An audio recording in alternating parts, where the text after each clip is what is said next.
What's up everybody, and welcome to today's video of how to use BVR for dummies. Now, note, I'm a United States Marine. I'm not the smartest cookie in the crumble, but I know how to smash the keyboard to make it do the things that I want to make sure that the enemy goes boom.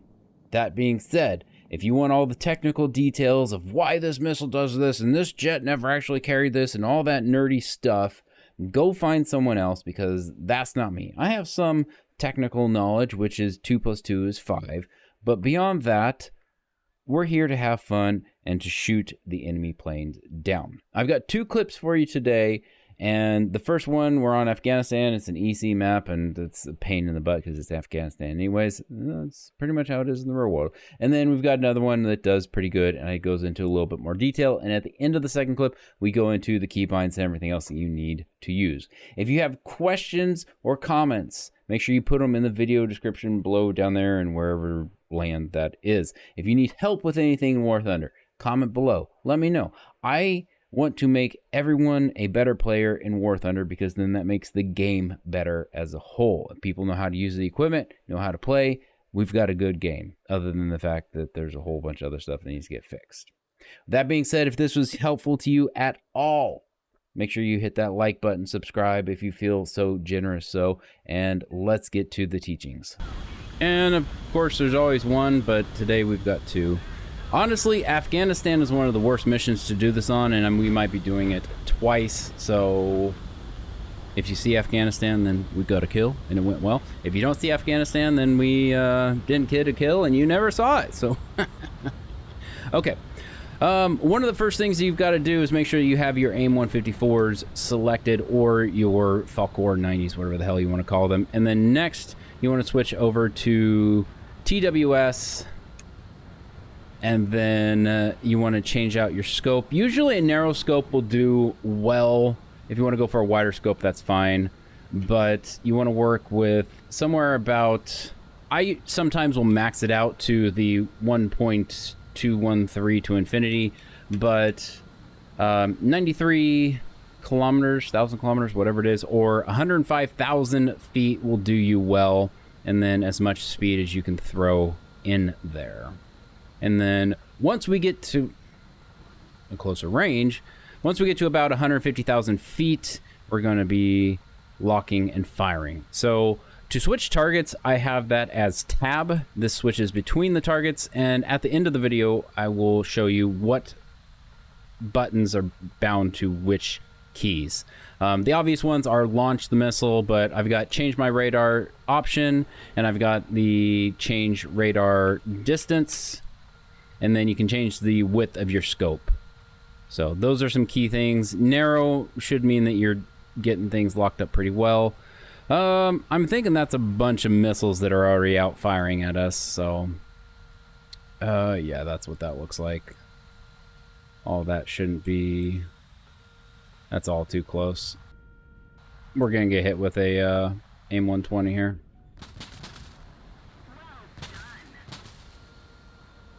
I'm gonna flip around real quick.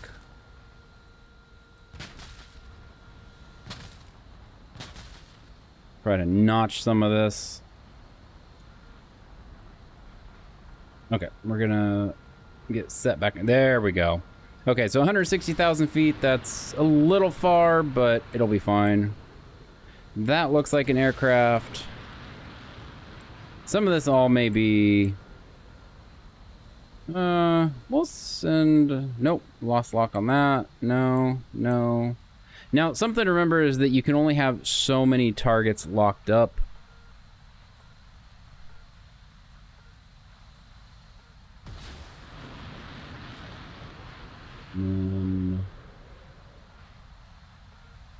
There we go.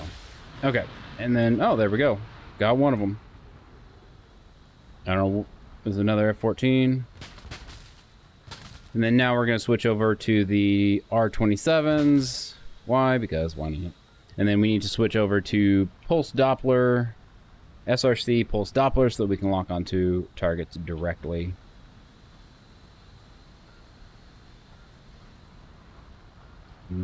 I don't think any of our other missiles are going to be useful at this point. I'm actually surprised that we did get a player kill and not an NPC, because this map is just run rampant with them. Lots of Mirage 4000s. Actually gonna dip below the deck here.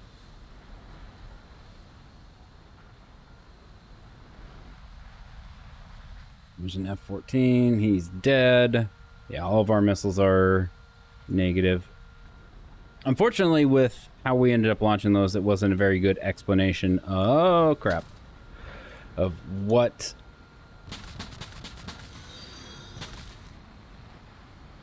does what. So, especially with looking at the radar, I'll have to turn off the War Thunder. Crackhead, thank you for the follow. I was supposed to ignore chat, but we didn't really do that well. I need to turn off the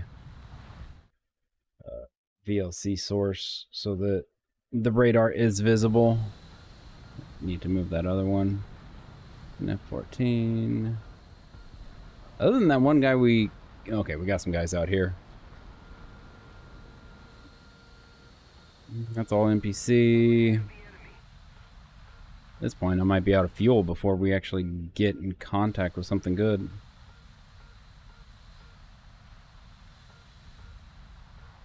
There's F-15. No.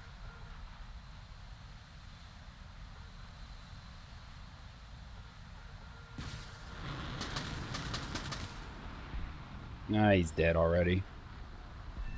Aircraft finished off. Waste of a missile. Alright, so this is a continuation. I don't know if the previous clip is going to make it in, depending on what I do when I go to edit. But for those of you that are seeking help using AIM-154s, that's what we're going to be doing here. One of the first things you need to do is make sure that you have your Falcor 90s or AIM-54s lit up or selected. That's at the top left there. And then we're going to go ahead and push number 6. And at the end of the video, like I said before, we'll be showing you all the keybinds and stuff. So you want to make sure you switch to TWS. And then I usually go for the narrow band on the scope, and then set your width or your distance for your TWS at 105,000 feet, which is I think 93,000 km, whatever. And then that's a pretty good set. I'll be firing these AIM-154s about 150,000 feet, depending on how the battle feels. I want to try to get up as much speed as I can, and then that way my missiles are in the best possible position to engage targets. Now I can push tab, which is to switch between targets, and it looks like I kind of want to be going for this area here, and we got some targets on the low side, so I'm gonna go ahead and launch one there. Got a guy up high, launch that. That's no good. That's good. That actually might have been a missile, and we're going to launch that. So now all my 154s or Falcors are out. Over on the right, you can see that we do have targets lit up with circles. Once we start to see that those circles are disappearing, that means that the missiles are now on their own internal guidance system or pit bull, whatever you want to call it. I just go with their internal guidance because, you know, whatever. So you can see that those bigger circles are disappearing. Once we get the majority, or that we feel that we're doing good with how they're set up, we're going to go ahead and drop some chaff and try to notch out anything that's coming at us, which is now. Oh, there we go. First strike, best strike. And we're going to go ahead and start dumping some flares. And then we'll switch over to the R-27s. And another one destroyed. Do some crazy maneuvers, and then we'll go in and try to find anything else that we can with the other stuff, which I'm guessing there's going to be a few over there. My flaps are still out.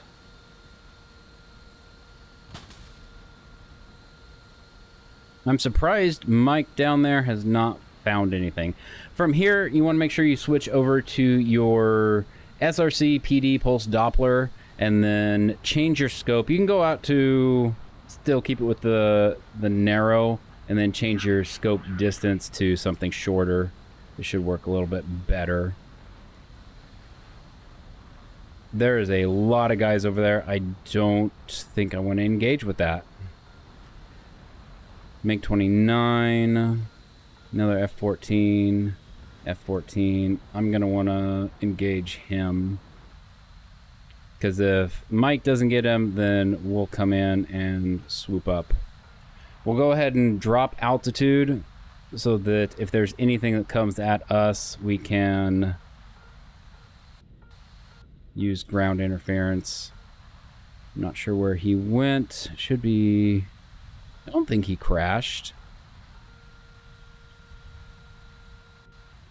Maybe he did.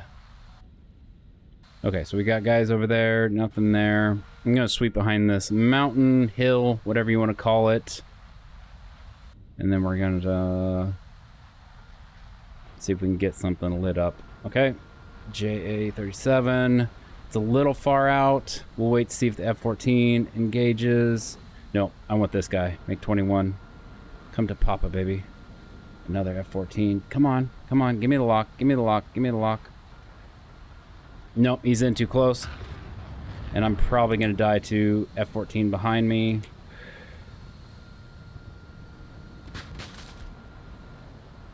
Oh yeah, I don't want to do that.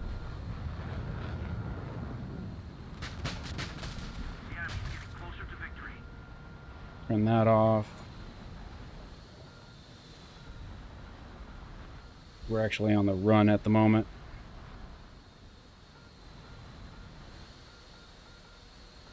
Is he chasing? He's chasing.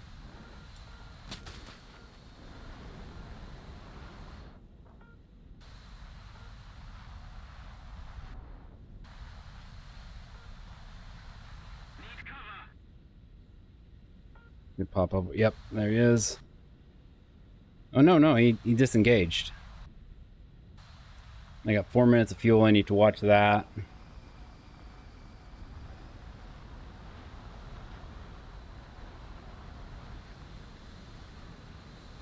Try for the F-15.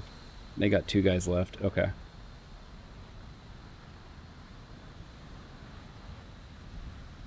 Let's go for the F-15. Should be popping up around here if that missile doesn't get him.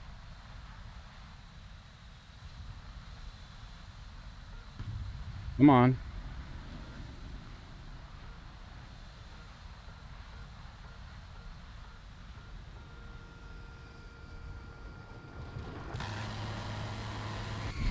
Critical. He's gonna go down. There he goes. Okay, kill assist. And then they have somebody left, but no clue where that is. Okay. Was that the guy that was chasing me? Not sure. Okay, well, we're going to burn onto him. More than likely, he's just going to J out and leave. Oh, never mind. We are out of fuel again. Okay, so that should help you guys figure out how to use the AIM-120s, Falcor 90s, whatever it is. While I'm sitting here coasting off into the middle of nowhere, I'm going to go over the controls. So up here, you can do a search. So you want to make sure you have secondary.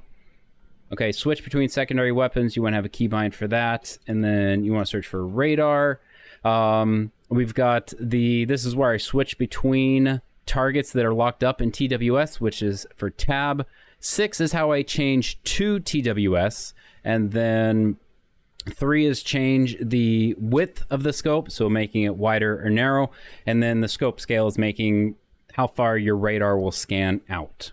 So hopefully that'll help you guys figure out how to use the AIM-154s better and rack up some kills. Thanks for watching, and we'll catch you later. Don't forget, like, comment, subscribe if it was helpful.